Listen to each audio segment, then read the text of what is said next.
संभाजीनगरवरून निघायला चाललोय. रोड अतिशय सुंदर आहेत, काहीच प्रॉब्लेम नाही कुठंच. म्हणजे असं म्हणता येणार नाही की रोड खराब होते. एका ठिकाणी पॅच मिळतो 100-1 मीटरचा, पण रोड एकदम फर्स्ट क्लास आहे.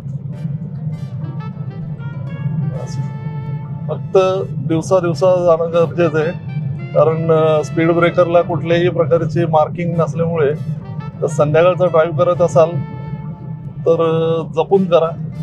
स्पीड ब्रेकरला मार्किंग नसल्यामुळे गाडी उडण्याची शक्यता आहे. आणि 1-2 स्पॉट असे जाणवले की जिथे ब्रिज आहे आणि तिथे थोडासा खड्डा टाईप केलेला आहे, त्यामुळे जर स्पीडमध्ये असाल तर गाडी दुसऱ्या लेनमध्ये जाण्याचे जास्त चान्सेस आहेत. त्यामुळे ती तेवढी काळजी घ्या, स्पीड कंट्रोलमध्ये ठेवा.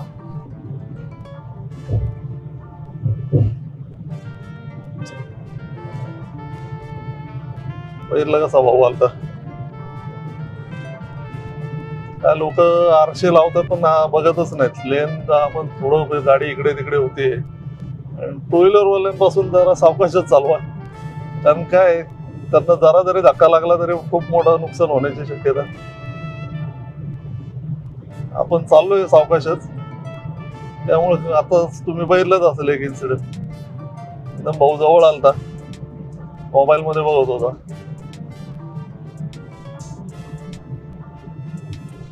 आणि उन्हाळ्यामध्ये पण इथं एवढं हिरवळ आहे, त्यामुळे असं वाटतच नाही की आपण उन्हाळ्यात गाडी चालवतोय. पण गाडीच्या बाहेर पडल्यानंतर एवढं प्रचंड ऊन आहे, म्हणजे चटके बसतात हवेचे, एवढी गरम हवा आहे. आणि ही जी हिरवळ दिसते ती सगळी बाभळीची झाडे आहेत, त्यामुळं बाभळ आणि लिंबाची झाडामुळं थोडीशी दुष्काळी पट्टा वाटतो. पण रोड बाकी 1 नंबर केलेले आहेत. आपलं महाराष्ट्र गव्हर्नमेंटचं खरंच कौतुक केलं पाहिजे. तर आम्ही एवढे राज्य फिरलो, त्यातल्या त्यात जर म्हटलं तर आपल्या राज्यामधले रोड खरंच चांगले आहेत. स्टेट हायवे पण चांगले आहेत आणि गडकरी साहेबांच्या कृपेने आपले नॅशनल हायवे पण बेस्ट आहेत. म्हणजे बाहेर फिरताना नॅशनल हायवेने जाताना अजिबात भीतीच वाटत नाही.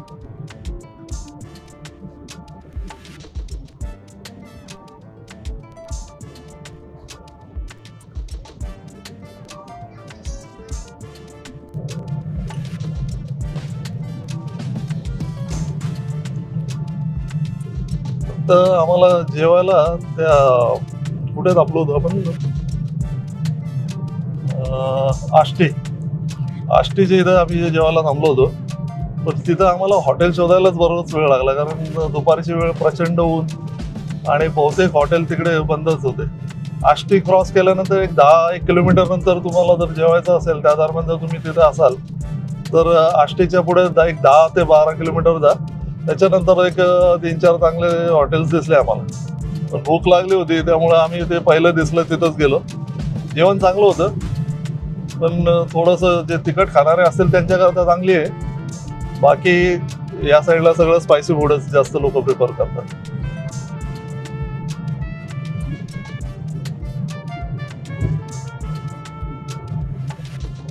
आता ऊसाची शेती दिसायला लागली, चांगल्यापैकी पाणी आहे इथं, बागायतदार दिसतात. येताना आम्हाला फक्त लातूरमध्ये पाऊस लागला, त्याच्यानंतर इथं पाऊसच नाही. असं वाटलेलं पाऊस लागेल म्हणून, त्या हिशोबाने थोडेसे भिजलो वगैरे, तर थंडी वाजू नये म्हणून थोडेसे जाड कपडे घातले. पण नंतर त्याच कपड्यांमुळे हालत खराब झाली गरमीमुळे. चालायचं आता काय, निसर्गाच्या पुढे कोणाचं चालतंय. पण गाडीमध्ये बसल्यानंतर मग एसी मध्ये काय वाटत नाही. बाहेर गेल्यानंतर जसं तुम्ही उतराल तसे उन्हाच्या प्रचंड झाड आहेत.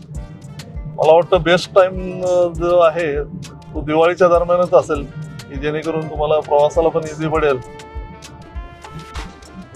आणि विथ फॅमिली जात असाल, लहान मुलं वगैरे बरोबर ते असतील, तर मग ते उन्हाळ्यामध्ये थोडंसं त्यांनाही त्रासदायक, तुम्हालाही त्रासदायक. आणि शक्यतो एक दोन जण बरोबर असले चालवणारे तर मग काही वाटत नाही. आता आम्ही दोघं जण आळीपाळीने चालवतोय त्यामुळे असं जास्त असं वाटत नाही की बाबा थकलोय किंवा काय, रिलॅक्स मध्ये चालतोय.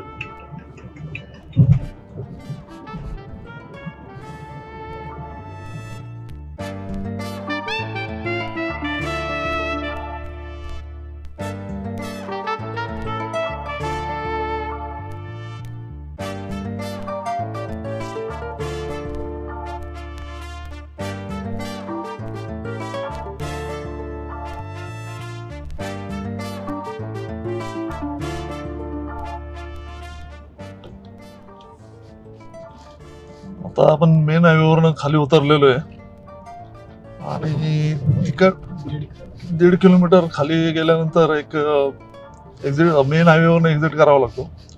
1.5 किलोमीटरवरती ते मंदिर आहे. पोलीस कॉलनी मधून आपण जातोय. इथे बहुतेक त्यांचं ट्रेनिंग सेंटर वगैरे काहीतरी असण्याची शक्यता आहे.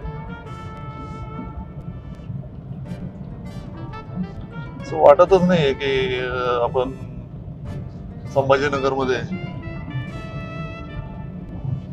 आजूबाजूचा परिसर बघितला. येस, पोलिसांचंच मैदान आहे.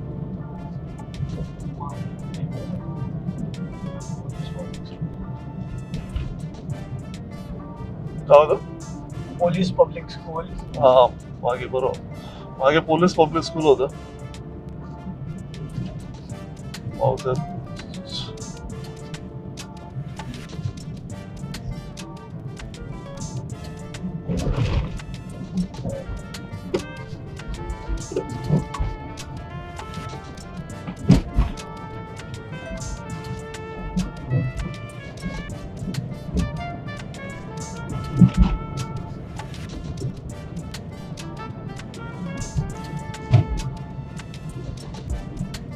पोलिसांचं ट्रेनिंग सेंटर होतं त्यामुळे तेवढं मेंटेन होतं चांगलं. आपल्या ठाण्याला पण तसंच पोलीस ग्राउंड आहे, मुंबईलाही तसंच पोलीस ग्राउंड आहे, पण एवढी हिरवळ झाडी अशी नाहीये.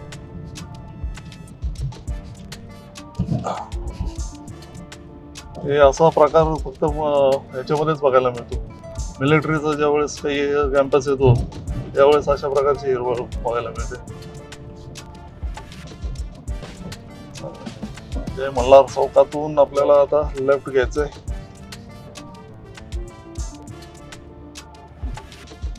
खंडोबा मंदिर माहित नाही मंदिरापर्यंत गाडी जाईल की नाही, पण जेवढी जाईल तेवढे आपण प्रयत्न करू.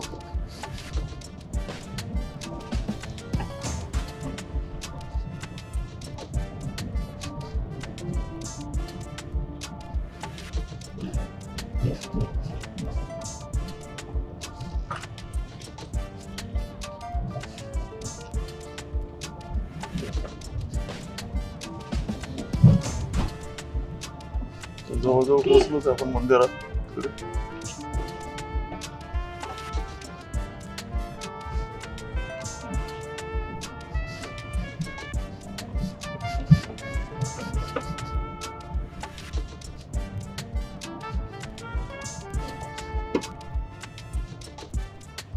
मंदिर मला वाटतं या साईडला.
हा एपिसोड आता आपण इथेच थांबवतो आहे. आमच्या चॅनलला सबस्क्राईब करा, लाईक करा, शेअर करा आणि सबस्क्राईब केल्यानंतर बेल आयकॉन दाबा की जेणेकरून आम्ही अपलोड केलेले लेटेस्ट व्हिडिओ तुमच्यापर्यंत पोहोचतील. हर हर महादेव, जय मल्हार.